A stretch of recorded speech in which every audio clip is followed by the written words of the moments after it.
এক বনে এক শিয়াল ছিল। একদিন তার খুব খিদে পেল। সে বনের পথ ধরে হাঁটছিল আর মনে মনে খাবার খুঁজছিল। হঠাৎ সে মা হরিণ ও তার ছানাদের দেখতে পেল।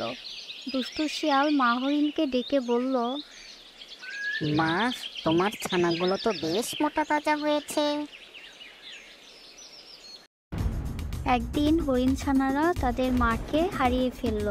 ঠিক তখনই দুষ্টু শিয়াল হরিণ ছানাদের দেখতে পেল। শিয়াল তাদের কাছে গিয়ে বলল, এই যে হরিণ ছানারা, আমি তোমাদের মার কাছে নিয়ে যেতে এসেছি। এই কথা বলে দুষ্টু শিয়াল হরিণ ছানাদের এক নির্জন স্থানে নিয়ে গেল। মুরগিটা খেয়ে নে, এরপর সব হরিণ ছানাদের একে একে মজা করে খাবো। এদিকে মা হরিণ তার ছানাদের পাগলের মতো খুঁজছিল।